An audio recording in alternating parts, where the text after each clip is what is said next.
So one of my big challenges, particularly in consulting, is that, a lot of the teams are using AI to be able to do their hypotheses or their answers or develop their thought leadership. And I can see straight away if it's come out of AI without there being some kind of a... Yeah, you don't need to even compare whether it's been done by AI or not. But in 10 years' time, will there be the next version of me? Or ultimately, will we have lost the opportunity to have a middle layer of an organization so that the humans can continue to learn?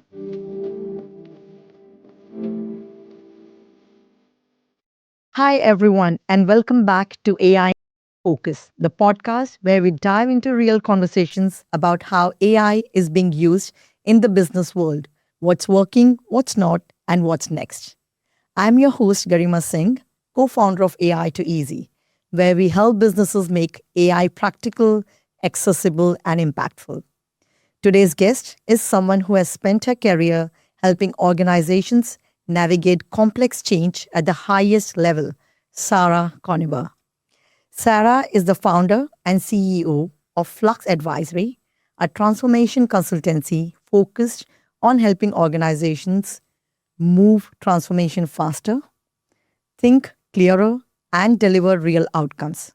She's also a globally recognized transformation expert, former managing director at Accenture, former senior transformation partner at Deloitte, and someone who's led over 100 major transformations throughout her career. What I love about Sarah's perspective is that she cuts through the corporate jargon and talks honestly about the realities of transformation, the ambiguity, the pressure, the leadership changes, and now the growing impact of AI on organizations and people. In today's conversation, we'll explore what businesses are getting right and wrong about transformation, leadership in an AI-powered world, and why human connection still matters more than ever. Sarah, I'm so excited to have you on another episode of AI in Focus. Thank you, Garima. Thank you for being here. You've led and advised over 100 major transformations across organizations. Can you take us through your journey and what first drew you into the world of transformation and leadership? Yes, I can. So my story probably starts when I was a child rather than in the corporate world. So as a kid, I grew up all around the world. I had lots of dads. I lived in 12 countries. I went to about 17 schools, included being homeschooled. Wow. And by the age of 18, I'd moved house 50 times. So I think in terms of my story of change and transformation, it really started there, where I learned how to deal with ambiguity and kind of have an approach to dealing with change as it happened around me. And then when I was 18 years old, and I posted about this on LinkedIn, I watched the original Troubleshooter, which was the Gordon Ramsay of business troubleshooting. Yeah. And I was sat on a rainy day in business studies watching this series unfold in front of me. And I was like, that's what I want to do. I want to help change businesses, and I want to be able to advise businesses on change and transformation from a position of empathy is the way I think of it. So experience living in the shoes of people in business as well as advising. So I've really had a career split between management consulting and being on the industry side, always in major transformation and change. So front, middle and back office change, cost, risk and growth. I've delivered transformations in Europe, transformations here in Australia. I've been at 3 of the big 4, just PwC to go. I don't know if I'll ever make it. I've also been at Accenture as well as working in some of the biggest organizations, government and otherwise around the world. So Nice. That's the kind of teaser ad, if you like, as to why I like transformation. it. I like the way you started with your personal transformation journey. Yeah. With changing countries, houses, dads. Yeah. Interesting. Life skills. And life skills, which made you get into the business of transformation. Yeah. And as I know you, I'm sure you are definitely enjoying it. And you are thrashing into that industry very well. And that's how you created Flux Advisory. Yeah, that's it. So I've spent 10 years or so in Australia between Deloitte and Accenture leading major corporate transformations, and about 3 years ago decided that I wanted to do it my way, and I wanted to learn how to run a business. And so since we established Flux with a particular mission around bringing kind of cut through and advice to clients, we've supported and advised about 20 clients who are embarking on major transformations since we started. We have mastered the jumpstart method, which is how do you get your transformation moving fast in 3 key moves. And I think that's given me a really rich insight, like obviously built off of many, many years of doing this globally, as to, how the different organizations are dealing in the current state of flux, which is very much driven by AI, by the way. So if there was ever a disruptor, then AI is the disruptor, and I think it probably makes every other disruptor look like it was just a little ripple in the ocean compared to the tsunami that we're seeing right now. So. Yes, I think the other guest I had, we're discussing the same thing. Disrupting AI is definitely disrupting, but maybe in a good way. Yeah. But for some, maybe not good way, and it's because they have not adopted AI or they have not embraced AI in some form into their business or into their personal life. So, because you're in the transformation era, businesses today are under pressure to transform faster than ever. From your perspective, what's fundamentally changed with the rise of AI? So it's really interesting, as someone who has been in transformation for such a long time, I think the word is redundant now. So transformation doesn't really exist like it once did, particularly with AI. So my view, and I was saying this to Nicole outside, it's really about how to keep up rather than transform. Yes. And so how are businesses match fit? Are they able to keep up with the pace of change and the opportunity actually that sits with AI?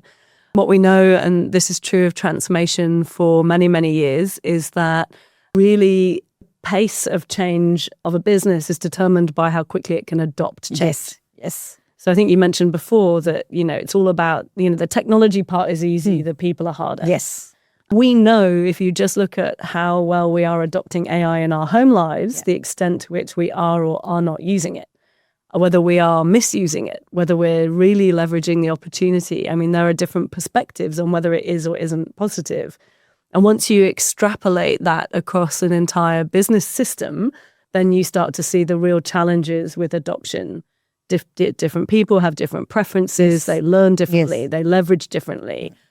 Businesses are constrained with the way that they're set up initially. So if you look at the business as a system and the people as a system within it, then the ability for them to maximize the opportunity of AI is entirely linked to how well equipped their workforce is to do so. I agree. Is my view. Yes, I completely agree with that. And this is where some businesses are lacking on AI and some are doing really well on AI. And some people are thinking, it's not working for us. How is it working for the others? Yeah. It's because of that. Yeah, and the bigger and more complex the business, the harder it is to take the whole system on a journey at the same time. You have different legacy start points, legacy teams, legacy tools, legacy technology. You're trying to bring all of that together and then leverage a common tool set and get your workforce to do so. And obviously there's the threat as well. So most organizations acknowledge that the workforce will shape differently in the future because of AI. Traditional jobs that, performed QA or analysis or were driving research, that sort of stuff, a lot of those sorts of roles is changing now. Yeah. And so, generally speaking, people don't like adopting a thing that's going to fundamentally disrupt their future, which is a challenge. Yes, but until you adopt it, you will not be able to learn and be in the game of where the future is leading you to. And this is what we want people to be educated on, that you're not going to lose anything by adopting AI. And then you can stay in your job or maybe change your job when you have learned a new skill of AI. Look, I think the reality is I have led enough cost reduction programs, and I've done 3 in the last 2 years, that would challenge that. So I think the workforce will change. There will be a reduced need for certain roles. But there will be a new opportunity. Like with every major shift, people, exist in this world. There will, we will find ways of being useful and productive once the surge of the AI transformation wave has subsided, or not. And that is what I think so many people are concerned about right now. But for me, these adoption curves take 5 to 10 years. So whilst the technology is moving incredibly fast and changing every week, the ability for an organization to keep up with that isn't as fast. And so we will see a lag in terms of the pull through of the adoption, in my view. Yeah, I agree. Definitely. That's true. And continuation to that question is, you have seen transformation long before AI became mainstream. What are organizations getting right and wrong about AI-driven transformation right now? That's such a good question. So I think historically, organizational transformations and true transformations. So what I don't mean is like the rollout of a project or a program, but a whole enterprise reshaping its operating model, bringing in new functions, bringing new capabilities, digitizing their service offerings, so on and so forth. Those transformations have always historically been fraught with danger and challenge. So, you only have to go online and ask either ChatGPT or Google, depending on what you want to do, why do transformations fail?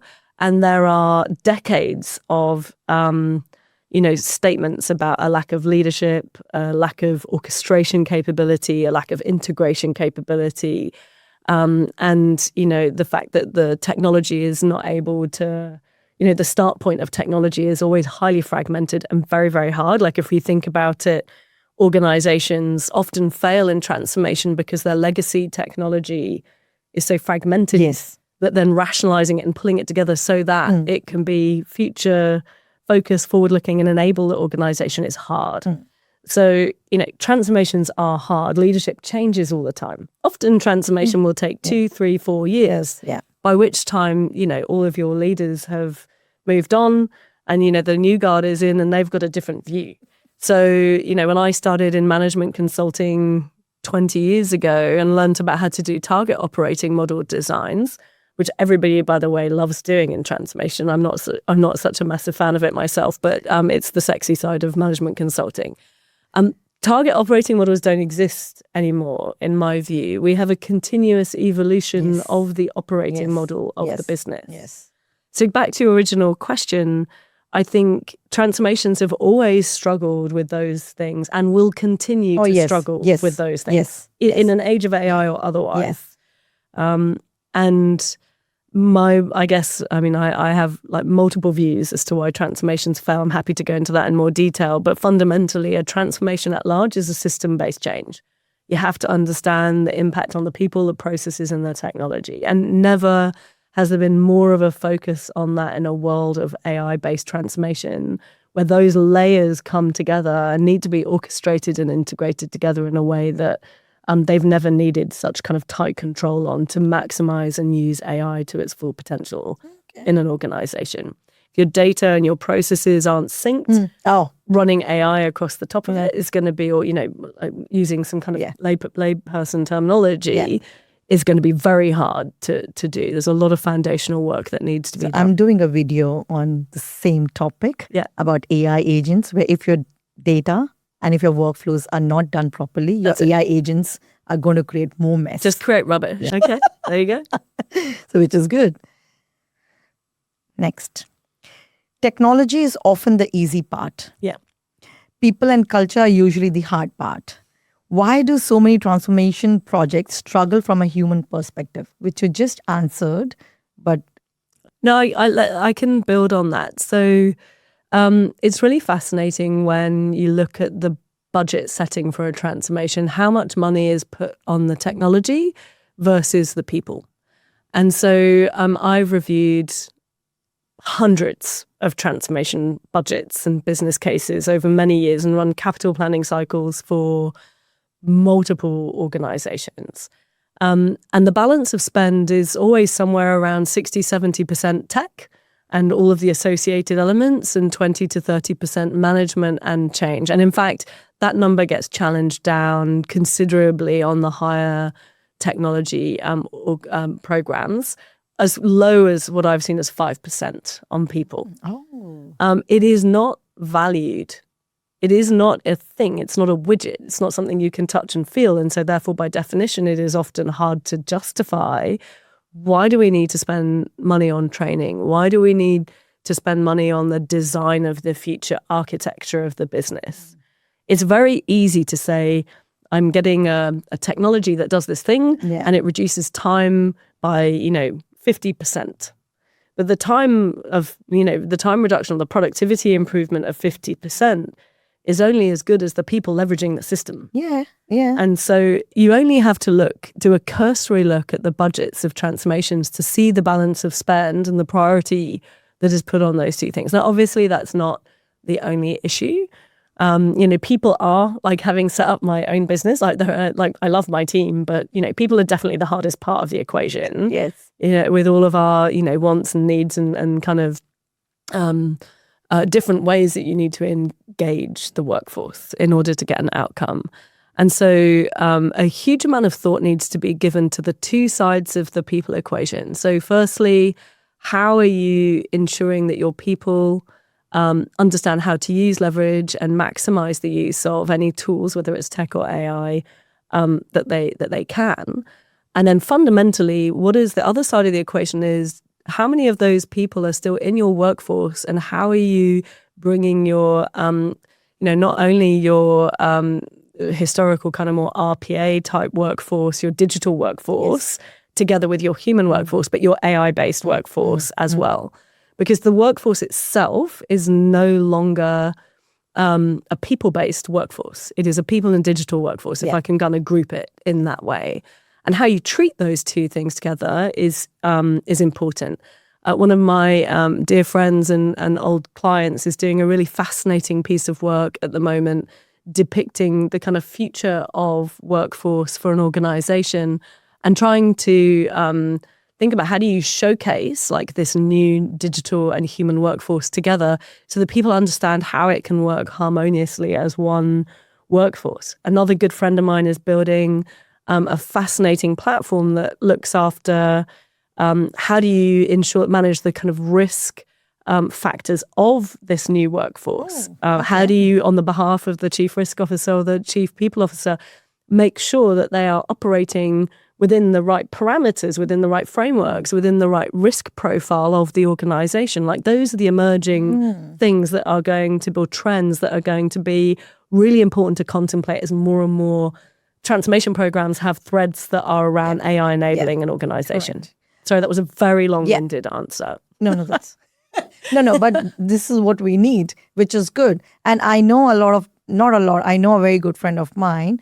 She is also doing ethics of AI because a lot of organizations do not have that, which needs to be endorsed and approved by the government, which can go into the organization of how and where to use AI, because everyone is just using it and nobody understands if that is to be used. And as you said, with the workforce, like two of your other friends are doing, that's incredible that they're doing something for the workforce, which we need. Because right now, people are just changing the way the systems should work as we do. You are transforming the businesses, but no one is talking about when they are using it, what is happening to them. That was good. Now, going deeper into that, tell me, how are you using AI in your business? So it's I'm really excited about what we're doing, but I think I have taken a slightly different approach to it to many of my entrepreneur colleagues. So in Flux, we are essentially a transformation advisory, but also a coaching business.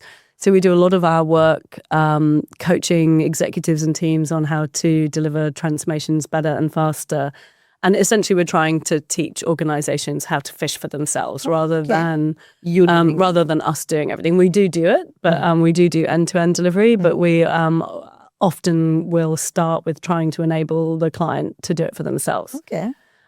So taking that as a start point, we've built our own AI, which is a transformation coach and leverages our knowledge base in order to enable my team to be able to work faster and work better, and essentially to take what remains of Sarah's brain and put it into a knowledge base so that they can access it without me always being on call 24/7. So the start point for us is how do we equip and enable our teams to access the knowledge that they need in order to be able to give the right advice and to learn for themselves as fast as possible. Now, the consulting industry is highly disrupted by AI. Yeah. I think there is a strong belief across the industry that it will reshape the consulting workforce. Conversations that I've had with a number of pretty sort of credible people, we're looking, typically the consulting industry works in a pyramid workforce structure with your partners and directors at the top and junior workforce members who are learning, more of them at the bottom. There is a belief that that will change and become either an inverted pyramid or an hourglass or essentially just a much, much smaller version of the pyramid. And I think all are possible depending on the context you're in. But what will absolutely happen is that the work that has historically been done, particularly, strategic analysis, research, quick scanning and scraping of content to get to a view of the opportunity, that work is moving faster and is reducing with the use of AI. There are companies now that are taking your classic consulting opportunity identification phase where you go and interview a lot of people and actually automating the findings and then using vibe coding to actually create the answers to the problems. Yeah. So end-to-end workflow from idea through to execution is being automated through the use of AI, which I think from a consulting perspective where we've historically been the integration function, the teams that have taken the ideas and then managed through to execution can be quite a scary thought. Yeah. Because that fundamentally disrupts the classic consulting model and the work that we have historically done. And I think the shape of consulting, which isn't to say that there won't be a need for consulting, but will be different 5 years from now. Yeah. And I know that many of my previous partners and colleagues are preparing themselves for that. But for us, and if I can come back to our use of AI, a lot of, and you'll know this as well, a lot of the entrepreneurs are everybody's a little bit fanatical about how do I create an AI company that's going to change the world? And, people are in their bedrooms and they're making all that stuff. That my view was unless our AI is useful for our team and can genuinely make them faster and we can use it to help coach better and move to outcomes faster, unless I can prove that that works, I've got absolutely nothing to sell anybody else. And so that's where we're starting. But you can check back in with me in 2 months' time, because if it does work, then we will be doing coaching via our AI tool in a different way to the way that we're doing it today. So you just said that you like to work when your people are using AI and then you can start coaching people with using AI. This is what you mentioned, right? Yeah. And this is what I personally talk to people that people who will adopt AI are the ones who will leverage it within the team to see if it is working for their team. That's when they'll say, yes, I want to adopt AI. If you're just thinking for yourself, then I don't think you're ready to adopt AI. When you have the team, when you have the organization, you are ready, you talk to them and say, this is what we are building, this is what we think will help you.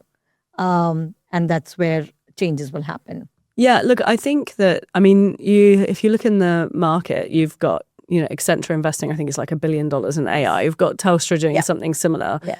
CBA is doing an absolute huge amount of work and allocating a lot of budget into the AI space. There are many, many major AI functions and programs that are starting up, which makes sense. Like, there's a general market perspective that you have to be investing in it so that you are in the game, so to speak. Yeah. I think for me, until you've actually gone through the end-to-end development and production of a useful AI tool yourself, you don't truly understand the challenges that come with that. Yeah. How 100%. How do I make sure that the tool that I'm building is intuitive, that it's easy to use? How do I sort out the data that sits underneath it? How do I make sure the data is retrievable in a way that has accuracy? There's so many parts of the equation if you're going to make your own one, that you need to think about. And once you understand that, you look at all of the other tools differently.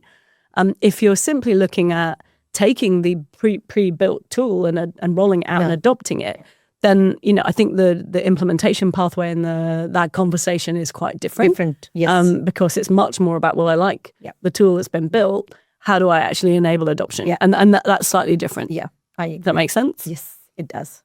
So, have you launched it? Soft launched it. Do you want to say? Do you want to say it here, or you want to keep it after you launch it? So it's already on LinkedIn. So I think you'll know that we had an aha moment. So Fluxy is the name of our AI tool. And obviously, the Nikhil and Garima know a lot more about it than others. We've had some great partners help us get Fluxy to life. We have given her a name and agenda, which everybody tells me you shouldn't do. But she was born originally on October the 16th. Oh, okay. She's a Libra like her founder. And she's very beautiful. We had a great partner who made the UI look fabulous, and I'm really delighted. And big thanks to Paul for all of the work he did there. And I think using some of your fantastic kind of back-end retrieval engines, Garima, she's starting to retrieve much better now. So she was launched. She had a momentary sleep. Yeah. And we're looking to revive her, but hopefully by the end of this month, and get her into the hands of the team. Talking about it's the Fluxy, which Sarah has launched. Soft launch is done, but still some hiccups, and the launch will happen. The full launch will happen soon. Yeah, definitely. So so I think it's important with the AI that we've built as a coaching platform as opposed to a chat platform. Not only does Fluxy deliver content and decision frameworks and PowerPoint templates to the user who's asking for guidance on transformation, as well as advice that comes from the knowledge base. Also, it's coupled with an accelerator platform. So once you have identified that PowerPoint is indeed the thing that you want to fill in, you can then go and fill it in line and download it. And the overall concept is that we're speeding up teams and PMOs and transformation programs by producing content that would have historically taken a lot of time, but also delivering methodology that is tested methodology, not just made up, to the practitioners and the hands of the people that need it. And obviously, we have a few things at Flux that we do that are bespoke, of course, and different. Yes, like installing decision systems. Yeah. So the advice in Fluxy is uniquely coupled with the knowledge base. Yeah. That's good. But it's very exciting. Very exciting. And if I end up redundant and my entire consulting team ends up we'll just be delighted that we disrupted. You have Fluxy with you. We disrupted the transformation world one last time. There we go. I'm actually very excited to see the launch of Fluxy. Same. Let's see. Good. Let's move on to the uncomfortable side of AI. There's growing conversation that AI could dramatically reduce layers of middle management. Do you think that's realistic? And what would that mean for organizations culturally? Yeah. So I think it is absolutely true that there will be a reshaping of the workforce, and organizational structures will be impacted. Certainly areas that have historically been highly transactional, administrative, those sorts of areas that can be essentially outsourced to AI, yes, almost certainly will be. Yeah. Albeit there will still need to be a human-in-the-loop control mechanism in place. So that there's no doubt that there will be a disruption in that way. I think where the disruption is more uncomfortable is in professions that have historically taken a long time to learn the profession and to reach a level of proficiency. So if you look at the actuarial professions as an example, or profession like even engineering actually, where you can now do so much of it without really understanding how to code. Actually, you'll see a gap in levels of technical understanding and the ability for the human to judge the answers and judge the accuracy and the validity of what is being put forward. So one of my big challenges particularly in consulting, is that, you know, a lot of the teams are using AI to be able to do their hypotheses or their answers or develop their thought leadership. And I can see straight away if it's come out of AI without there being some kind of a... Yeah, you don't need to even compare it whether it's been done by AI or not. No, but in 10 years' time, you know, when I've stopped working, hopefully... we both might be on the beach sitting. I don't know. I'll be on the beach, or I'll be homeless because we'll have gone bankrupt because of Flux. On the beach. In 10 years' time, will there be the next version of me, or will they have? Or ultimately, will we have lost the opportunity to have a middle layer of an organization so that the humans can continue to learn? And I think that's where we stand a real risk in some key professions in being able to grow the workforce from the normal career pathways of learning will be so fundamentally disrupted that we will no longer have the depth of understanding that we need. So I think that's definitely an area of risk. I suspect that you will see new types of workforce and new businesses emerging that will require. We normally fill the gap with something. And, so I think whilst, yes, there will be leakage in the workforce, there will be redundancies, there will be reshaping, as there always has been, there will then be a resurgence of a new world order. So while we talk about middle management, I can even talk about, since my daughter is in uni, there are new career pathways that has been created. Right. Some have been made redundant as well. So, of course, she's doing law, which is not going anywhere for a few years, I'm sure. You need human, but you never know. I cannot guarantee on that as well. But I think the legal profession is being highly disrupted. So you have assistants to the judiciary now, I can't even say the word. The amount, when I did a law degree, so we just stepped into a space that I know, and I had to review 300 pages of case law. Yeah. There's an old case called Eves and Eves. It's about a lady who broke up a patio with a sledgehammer because she was acting in reliance of her husband's promise that she was indeed entitled to half the house. So it's an old famous equity case, and I think from memory it was well in excess of 300 pages of debate amongst the judges about, did the act of the sledgehammer demonstrate with enough certainty that she had acted on the promise of the equity. Now, the reason I make this point is I read that case, and I read it when I was 20 years old, so a long time ago. Very long time ago. And I remember it. And I remember it because I had to read it. And I had to really understand, a whole bunch of things around legal precedent. Now, they would just put it into Claude or and then it will just print out some... tell me the key points. Yes. Yeah. And so I think, this is all of the point. Yeah. The learning, the thinking. It's all changing. It's all changing. It's all changing. And I'm sure the career pathways are already changing. When they come out of the uni, I'm not sure what the career path is going to look like, because every year I see there's something new. Something new has come up in the uni. So we don't know. So it's not just within the organizations. Even when the kids are, moving out of schools, they are not sure if what they're going to do is right or wrong, or that is going to be made redundant, or they don't know the path they want to go into. So that's true. As AI becomes more capable, what human skills do you think are becoming more valuable? And which skills may become far less relevant over the next few years? So it's interesting when I look at my own children and think about their futures, and what is it that is going to remain important. So obviously it goes without saying that anything experiential that is human-based, communication-based, around relationships, relational, to a large degree, I believe that will remain untouched. Yeah.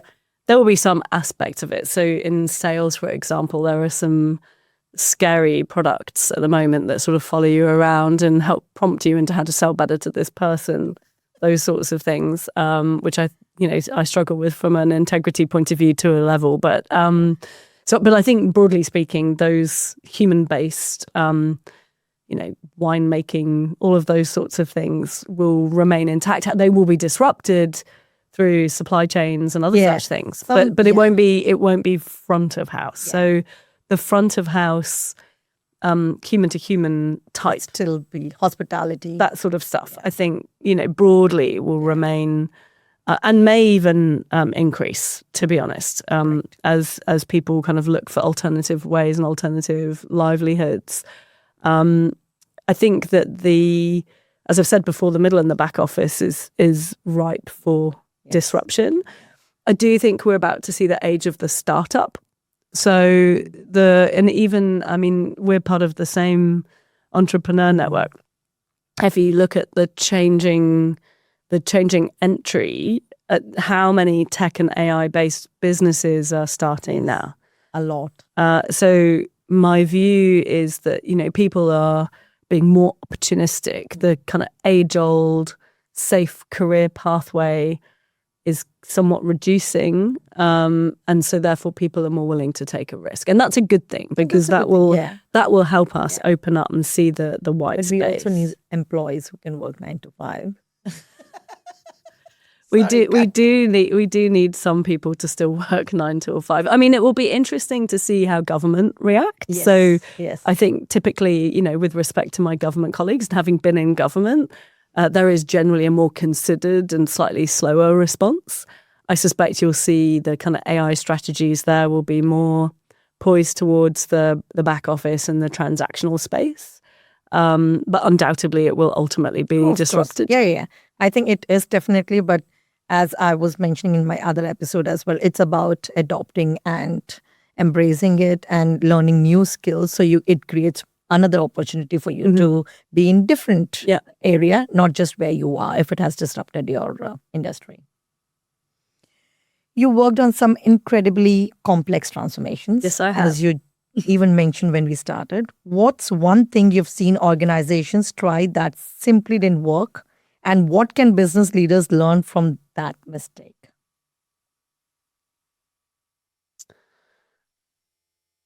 I'm just going back through. So I have worked on everything from transformations that are saving whales and dolphins from sonar technology through to reducing workforce teams by 1,500. Wow. Okay. Through to stripping out costs, through to the major reform programs across the banking and wealth sectors in Australia in the last 5 years or so, 6 years or so. And I think that there are, in terms of what is it that they do that makes them fail, where are the challenges? There are a couple of kind of key and very common and repeatable issues that come up. The first is just not aligning on the problem statement in the first place. Okay. So this sounds like the most simple thing and the most obvious thing. And when I was recently rolling out a piece of work in defense, one of the colleagues said, "Is it really the case that transformations really don't know what they're doing?" And my answer to that is, and I think this is relevant now, absolutely. Because a transformation, by definition, is complex. It is made up of many parts. It is affecting true transformation affects hundreds and thousands of people and hundreds and thousands of technology systems and touch points. And once you start that journey, normally somebody at the top will say, "We are going to do X," and everybody says yes. And they go, "We need a plan," and they get on and they do the plan. The problem is that it's not as straightforward as that. There are normally at least 8 other leaders that have a slightly different point of view. They may have, some level of common agreement. Normally there are multiple priorities on that program, not just one, and no one's taken the time to have the debate about what are we actually trying to do here. So my view is that taking the time to align as a leadership team on the problem statement, and in particular with AI, what is the problem and or opportunity that we see? Yeah. And what's the blast radius? How far sprawling does this go? Because if it's a sprawling transformation, it's going to have to be orchestrated and sequenced against 1,000,000,001 other considerations across the business. So you can't just look at it in isolation. You have to look at it as a system. The other bit that I think is probably the hidden challenge. I mean, I've written a series on the 7 deadly sins of transformation. I'm not going to go through all 7, but I will pick up one other one that is one of my favorites, which I call it execution strategy. Okay. And that kind of loses people. Sometimes they don't quite know what I mean.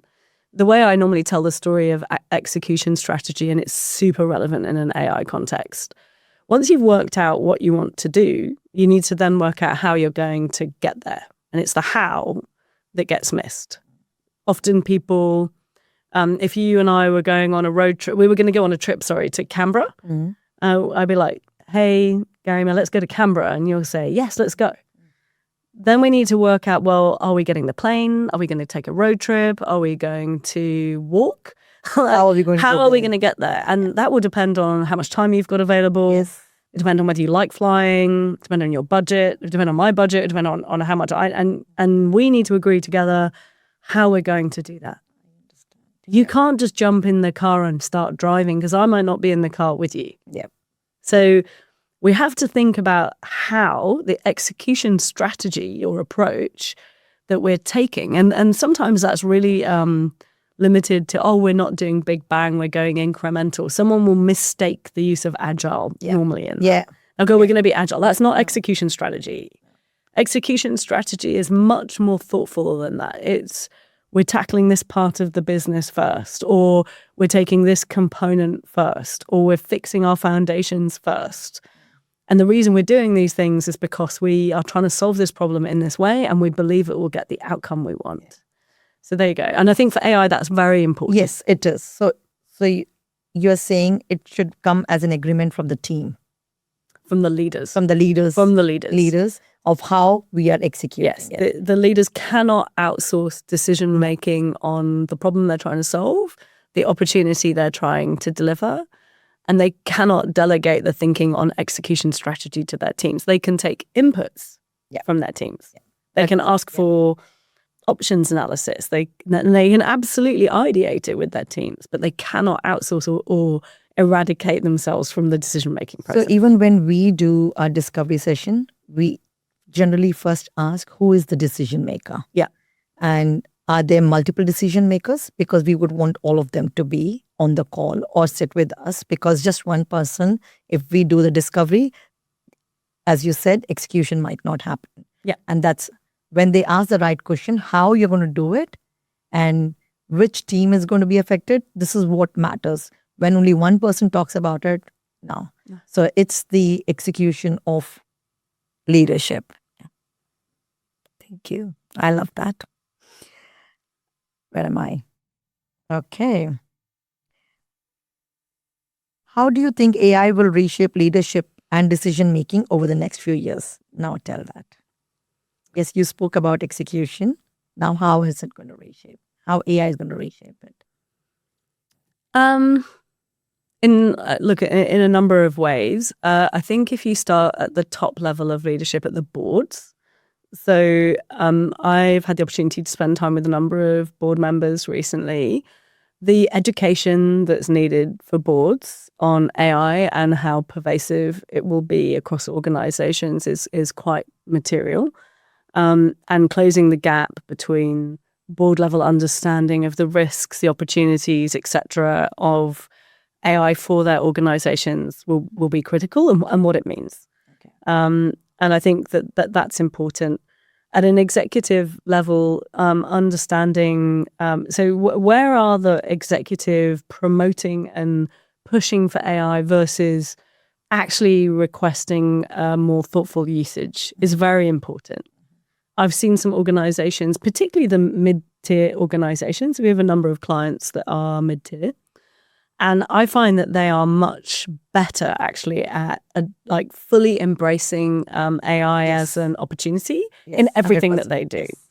And I think maybe because in the kind of startup, scale up, early stage life cycles of business, you are more opportunistic. You have less money. You have less bureaucracy. You Therefore have less risk. You have you may think you have less risk. So, and so I think there is definitely a higher, from a leadership point of view, being open to and fully embracing the use of AI is something that I can see happening easier in that world. But I do think executives need to be clear about where they're promoting it and where they're not. And I actually think that where they're not is just as important. I think that it will allow leaders to QA faster. It will allow organizations to manage content production in a way that they haven't been able to historically better. But I also think from a leadership point of view, it runs the risk of losing your authentic voice. I think the authentic voice from a leadership point of view is something we need to preserve. And I don't know about you, and this has got nothing to do with transformation, but everything I see on LinkedIn at the moment, I'm questioning, is that the authentic voice of the leader? And so that for me is an area that ought to be preserved, and leaders need to contemplate that. But I'm certainly not the authority on leadership and the future of leadership in an AI world. But, in terms of leadership and transformation, I think that we are at the absolute beginning of what AI can do for transformation. Transformations are complicated. One of the reasons transformations are complicated is that unlike a building project or a delivery, a production of a thing that's produced 1,000 times, that project's easy because you do it again and again and again and again. It's easier. So that's just like a widget production factory. Transformation's normally never been done before. Or bits of it have been done before, but it's never been stitched together before. I was sat next to a CEO who will remain nameless at a lunch. He was like, but why are you needed? You just organize things. And I was like, we architect the response and help you stitch that response together. And then we absolutely help you get organized and get things moving. Rather than just organizing things as admin. That's not that helpful. So I think from a transformational leadership point of view, we've barely seen what AI can do in the world of transformation. Transformational blueprints, the future state organizational visualizing a future operating model, end-to-end workflow and management of opportunities into production without much in the way of human touch, schedule management, risk management, sort of sentiment on transformation programs, like all of that will be disrupted by AI. All of the transformation tooling providers are in the AI business. Yes. But how long does a project and program management tool really have left? And I think that's a question that we need to look at. And so as a leader of transformation, we'll certainly be looking at how do you game change transformation so that you can do it better and faster with AI and with more predictability leveraging AI. Absolutely. Yeah. So good. I'll have to think about it and come back to you how we can do it. I think lots of people are thinking about it and no one's got the answer yet. We will bring the answer back to you. Don't worry. The answer will come to you. And finally, Sarah, when you hear the phrase AI in focus, what does it mean to you personally and professionally? Well, in terms of what do I think of you, Garima? AI. Not me. Let's not talk about me on the Look, camera. I think you're tackling real world challenges, debating the consequences of AI and helping us all think through in a way that we otherwise wouldn't, topics that are being debated. And I love the approach to it because, it'd be super easy to just, get AI to write some stuff and bang it out in the world. Whereas talking to real people who have real experience about what it really means, I think is super helpful. So for me, it's a way of having a conversation about a topic that is probably over talked about at the moment and not particularly well understood. And I think you're helping level up everybody's understanding of this complicated world and hopefully making it easier for people. With AI. Yes. Thank you so much. Okay. And that brings us to the end of today's episode of AI in Focus. Sarah, thank you so much for such an honest and insightful conversation. I really loved your perspective on transformation, leadership, and the human side of change in an AI-driven world. One of the biggest takeaways for me was the execution strategy for leadership. Amazing of how we need to execute this is that has stood with me. We had a long conversation, but yes, that is one thing that stood with me. And successful transformation isn't just about technology, it's about clarity, trust, adaptability, and bringing people along on the journey. If you would like to learn more about Sarah's work and her approach to transformation and leadership, I highly recommending connecting with her and following the incredible insights she shares. As always, you can listen to this episode and all episodes of AI in Focus on Spotify, Apple Podcasts, and YouTube. And if you're navigating AI, transformation, or the future of work in your own business and would like to share your story, I would love to hear from you. Thanks for tuning in, and I'll see you in the next episode of AI in Focus.